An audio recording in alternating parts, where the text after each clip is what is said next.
పునరుత్థానుడైన యేసుక్రీస్తు నామములు వందనాలు తెలియపరచుకుంటున్నాను. మిమ్మల్ని చూడడం చాలా సంతోషం. మీరు స్తోత్రం నా కొరకు ప్రార్థన చేస్తున్నారని నమ్ముతున్నాను. ఇచ్చిన ప్రార్థన అంశాలు కూడా నేను ప్రార్థన చేస్తున్నాను. మీ అందరిని దేవుడు ధారాళంగా దీవించును గాక.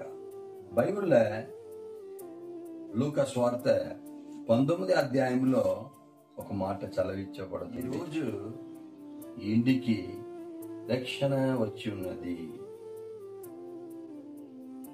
డియర్ బ్రదర్, డియర్ సిస్టర్, దేవుడు మిమ్మల్ని రక్షించడానికి కొరకే లోకంలో వచ్చారు.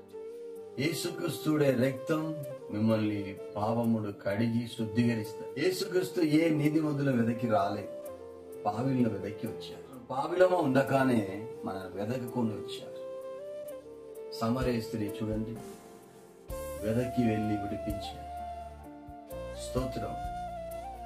రాళ్ళతో కొట్టడానికి వచ్చిన ఆ స్త్రీ చూడండి, దేవుడు మాట్లాడారు, మీలో ఎవరైనా పాపం చేయలేకపోతే మొదటిగా రాయి వేయండి అని. అలాగే ఎక్కడ చూసినా మత్తయి ఇంటిలో, పరిసయ్య గారి ఇంటిలో, అలాగే పరిమళ తైలం పోసిన ఇంటిలో, ప్రతి విషయంలో మనం చూసినట్లయితే పావిలను వెదకి వాళ్ళని రక్షించడానికి వచ్చాయి. లేకపోతే మీరు నేను ఈరోజు ఇక్కడ వినేవాళ్ళం కాదు, కూర్చేవాళ్ళం కాదు, వీక్షించే వాళ్ళం కాదు.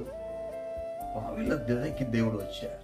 ఈరోజు మీ కుటుంబంలో రక్షణ లేక ఎవరెవరు ఉన్నారో వాళ్ళ వెదకి దేవుడు ఈరోజు ఇంటికి వచ్చి ఉన్నారు. ఈరోజు మీ ఇంటి రక్షణ రోజు. 2 కొరింథీ 6వ అధ్యాయంలో 1-2 చెప్పబడుతుంది, ఇదే రక్షణ రోజు, ఇదే అనుకూలమైన రోజు. ఆమేన్.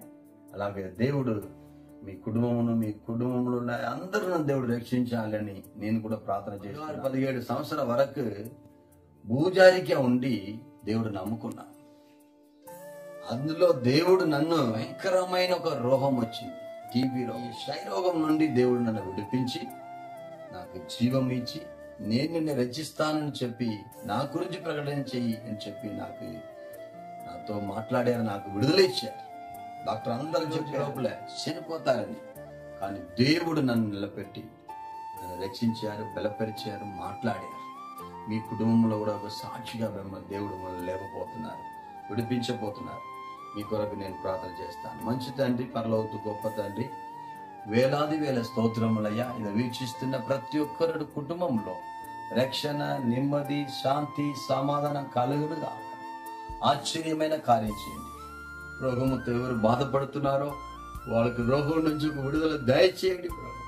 నీ నామం మహిమపడబోతులని స్తోత్రం. పరిశుద్ధ ఆత్మ చేత నింపండి. ఎలావిధ బలహీనములు మార్చండి ప్రభు. మీరు అలా చేసి బలపరచండి. యేసుక్రీస్తు పరిశుద్ధమైన నామములో అడిగి వేడుకొంచున్నాము తండ్రి.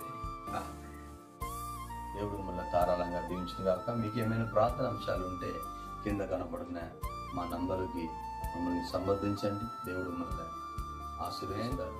ఆమేన్. ఆమేన్.